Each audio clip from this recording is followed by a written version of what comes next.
Praise lord. దేవుని బిడ్డలారా, బాగున్నారా? క్షేమముగా ఉన్నారా?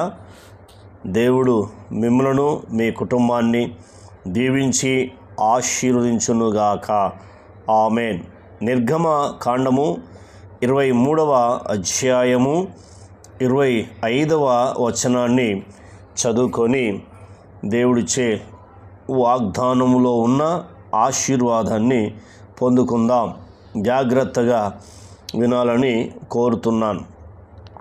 నీ దేవుడని యెహోవానే సేవింపవలెను, అప్పుడు ఆయన నీ ఆహారమును నీ పానమును దీవించును. నేను నీ మధ్య నుండి రోగము తొలగించెదను. దేవునికి స్తోత్రం. హల్లెలూయా. దేవుని వాక్యాన్ని చూడండి, ఎంత అద్భుతమైన వాగ్దానమో మనం ఇక్కడ చూస్తే అర్థమవుతూ ఉంది. 23వ వచనం నుంచి దేవుడు వాగ్దానం చేస్తూ ఉన్నాడు. మరి ఈ వాగ్దానము ఎప్పుడైనా మన జీవితంలో ఎత్తిపట్టుకొని ప్రార్థన చేయాలి. ఎంతోమంది భక్తురాళ్ళు కూడా దేవుని వాగ్దానాలు ఎత్తిపట్టుకొని ప్రార్థన చేశారు. వారి జీవితంలో మేలులు పొందుకున్నారు. మొట్టమొదటి ఏమంటుందంటే ఇక్కడ దేవుని మాట ఎంత స్పష్టంగా ఉందో చూడు.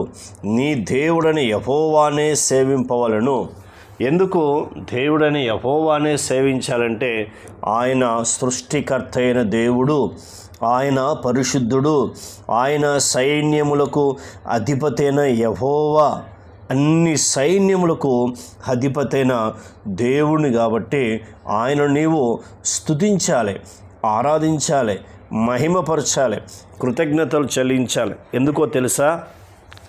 పాపములో పడి ఉన్న నీ జీవితంలో, రోగములో పడి ఉన్న నీ జీవితంలో, కష్టాలు పేదరికంలో ఉంటున్న మన జీవితంలో ఆయన మనని చూశాడు.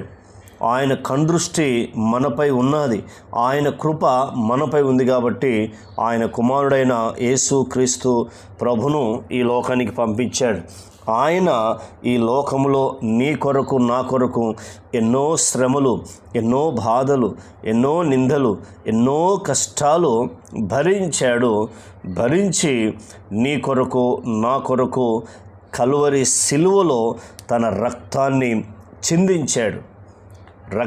చిందించి నిన్ను నన్ను ఏం పెట్టాడంటే వెల ఇచ్చి ఆయన మనని కొనుక్కున్నాడు కాబట్టి ఏం చేయాలంటే ఇప్పుడు యేసు క్రీస్తు ద్వారా తండ్రి అయిన దేవుణ్ణి నువ్వేం చేయాలంటే ఆయననే సేవించాలి, ఆయననే ఆరాధించాలి, ఆయననే మహిమపరచాలి. ఆయన కంటే ఎవరిని కూడా ఎక్కువ నీవు ప్రేమించకూడదు. మొదటి మాట. రెండోది ఇప్పుడు ఏం చేస్తున్నాడు? అప్పుడు ఆయన నీ ఆహారమును నీ పానమును దీవించును. దేవునికి స్తోత్రం. హల్లెలూయా. ఎవరైతే తండ్రి అయిన దేవుణ్ణి ఆరాధిస్తారో, తండ్రి అయిన దేవుణ్ణి మనస్ఫూర్తిగా స్తుతిస్తారో, అప్పుడు ఆయన ఏం చేస్తుందంటే నీ జీవితంలో 3 కార్యాలు చేస్తున్నాడు. మొదటి కార్యము, నీ ఆహారమును నీ పానమును దీవించే దేవుడు ఆయన. గుర్తుంచుకో. అందుకే దావీదు జీవితంలో ఎక్కువగా దేవుని స్తుతించేవాడు, దేవుని ఆరాధించేవాడు, దేవుని మహిమపరిచే. కాబట్టి అందుకే ఆయన మధ్యలో పేదరికం కానీ, సమస్యలు కానీ, బాధలు కానీ, కష్టాలు కానీ ఏమీ లేకుండా అన్ని దేవుడు దూరం చేశాడు. ఎందుకంటే దేవుణ్ణే ఆయన సేవించాడు. కీర్తన గ్రంథంలో రాస్తాడు, 100వ కీర్తన 3వ వచనం, యెహోవాయే దేవుడని తెలుసుకొనుడి, ఆయననే మనల్ని పుట్టించాడు, యెహోవాను సేవించాలని అక్కడ రాస్తూ మాట్లాడుతున్నాడు. మీరు యెహోవాను సేవింపవలను. ఎందుకు సేవించాలంటే ఆయన మనల్ని పుట్టించాడు, మనము ఆయన వారము, మనము ఆయన ప్రజలము, ఆయన మేపు గొర్రెలమని స్పష్టంగా అక్కడ దావీదు గారు తెలియపరిచాడు. మరి నీ జీవితంలో మరి దేవుణ్ణి ఆరాధిస్తున్నావా? దేవుని మహిమపరుస్తున్నావా? చేస్తే మొట్టమొదటిది ఆహారాన్ని దీవించే దేవుడు, పానమును దీవించే దేవుడు నీ మధ్యలో ఏ రోగమున్నా కూడా దాన్ని తొలగించేదను అని వాగ్దానం చేశాడు. చూడండి ఏమంటున్నాడు మూడోది, నేను నీ మధ్య నుండి రోగము తొలగించేదను. దేవునికి స్తోత్రం, హల్లెలూయా. చూసారా ఎంత అద్భుతమైన దేవుడు, ఎంత ఆశ్చర్యకరమైన దేవుడో మనం చూడండి. అంటే ఇప్పుడు 3 కార్యాలు నీ జీవితంలో పొందుకోవాలంటే నువ్వు కంపల్సరీ దేవుని ఏం చేయాలంటే స్తుతించాలి, కంపల్సరీ దేవుని ప్రార్థించాలి, ఈ వాగ్దానం ఎత్తిపట్టుకోవాలి. అప్పుడు ప్రార్థిస్తున్నప్పుడు నీ ఇంట్లో ఆహారము పానము సమృద్ధిగా ఉంటుంది. నీ మధ్య ఏ రోగం కూడా పనిచేయదు. ఎందుకంటే నీ యొక్క దేహమే దేవుని ఆలయము. దేవుడు పరిశుద్ధంగా ఉంచుతాడు, పవిత్రంగా ఉంచే దేవుడు. అలాంటి దేవుణ్ణి నువ్వు నమ్ముకున్నావు.